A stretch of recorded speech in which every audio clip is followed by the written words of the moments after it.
You just landed. The air smells different. The grocery stores are fascinating.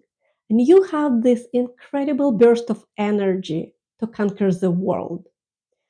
But why, by the end of the day, the simple task like opening a bank account feels like running a marathon? Today, we are looking at the honeymoon stage and why it's a biological trick, and why, in your first weeks of immigration, you have an energy of a tiger and functional dependency of a toddler. I'm Olesya, and this channel is the support I wish I would have had when I just immigrated to Canada. Here, we are creating a logical roadmap to help you to bridge who you were to who you are becoming in your new home. In this video, we are starting to explore U-curve of integration, and we are starting with a honeymoon stage because most immigrants naturally go through this stage. It's a very beautiful stage, but it can also be a trap. Before you even board the plane, your mind creates a vision of Canada. But it's very dangerous because usually immigrants arrive with rose colored glasses, and the excitement behaves like a shield.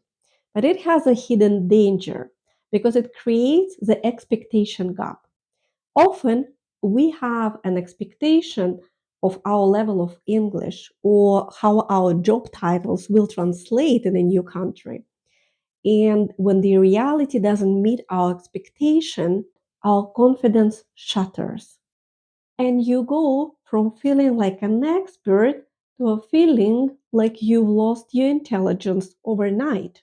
Most people think they're very happy because they're so high energy. But biologically, your body is in an emergency mode. Your brain is flooding your body and all your system with adrenaline to help you to survive. So you run on this energy to find your first rental, to get your SIN number, to open the bank account, and all other necessities in these first few weeks. And if you have been in Canada for 3, 5, or 10 years and feel exhausted, this video is for you too. We are going back at the beginning to analyze the energy debt you accumulated and you might be still paying today. Think of your energy like a phone battery. During honeymoon stage, your body is so pumped, you're in a fast charger mode. But soon you will be out in the cold and your battery will drain really quickly. We need to use 100% charge to set up the power saving mode for your future. Back home, I was a senior professional. I was used to solving complex problems and leading teams. And I always had an ambition of a tiger. When I came to Canada, I was determined to do whatever it takes to succeed. And then I needed to find a first ESL school for myself and daycare for my daughter. And every simple task felt like climbing a mountain. Then I have to figure out how to take a bus to my ESL school. The task was so simple back home, but it was exhausting here in Canada. On my first day at ESL school, I felt lost. The school staff was meeting students like me, level 1 English students, and we were directed to our classroom.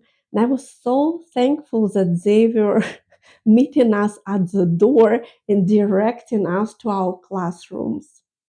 I remember the very first lesson in my ESL school. It was not even about introducing ourselves. The first lesson was to learn how to pronounce the words transfer and transfer because some people needed to take two buses to get to school, and we needed to learn how to communicate that we need to switch buses to the bus drivers.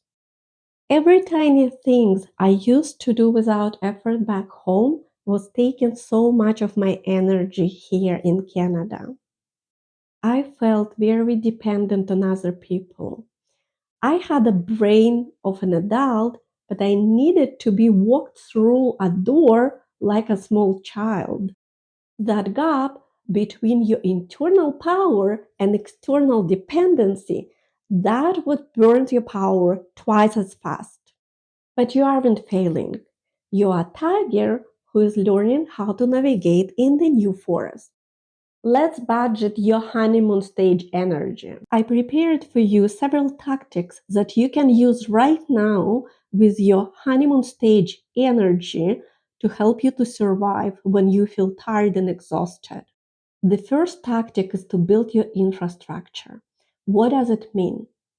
Learn the places that you would need to visit frequently: the grocery store, the ESL school, the library, the hobby club, the potential work hub, and learn how to get there on autopilot. Now it's easy for you because you feel excitement. But in the future, when you feel tired, it will be very hard to get yourself out of the house if you feel barriers. So you better build this routine and you know instantly when your bus comes, when do you need to change the stops.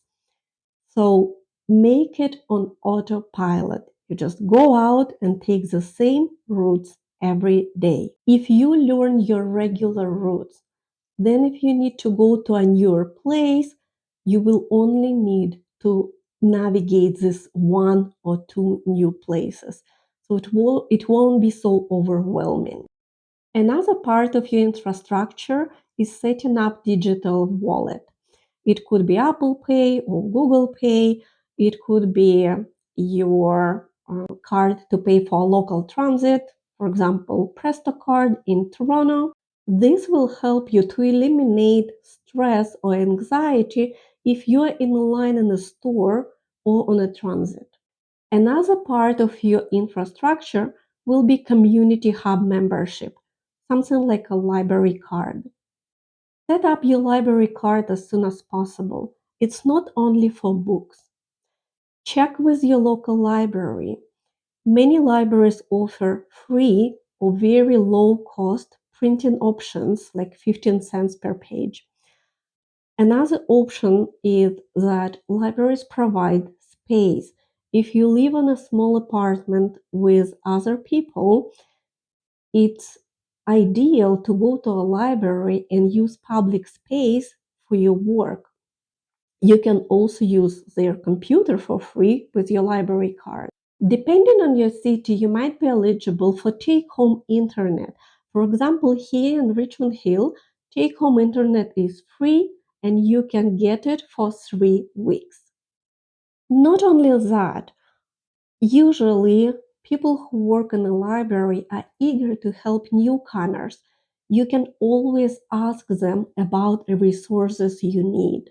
They can be your community guide who would help you with your inquiries. You can ask them about community shops, free events for children and adults, free English classes, and many other resources and events. The tactic number two is to find Community Navigator. Community Navigator will be a mentor who would help you to decode basic cultural norms. Who can that be? It can be anyone who is willing to help you. It could be a teacher at your ESL school. It could be a person who works in the library.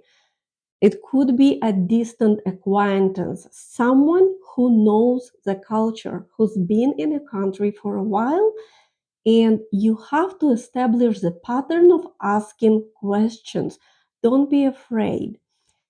Any question that even seems simple, ask, because the habit of asking questions will help you through your difficult times. Also, as part of your cultural navigation, join a free club, but non specific to your background. Find a meetup or local group based on your interest. Could be running or knitting club. It's very important to join a group different from your background, because in this way you can observe people talking naturally about different things in Canada. The third tactic is to build your personal safety net. First, create an emergency English phrases book. Could be on your phone, could be in a notebook physically that you would carry with you. Because even if you know English, if you're stressed, if you're tired, if you are in a new place where you don't feel comfortable, you might forget.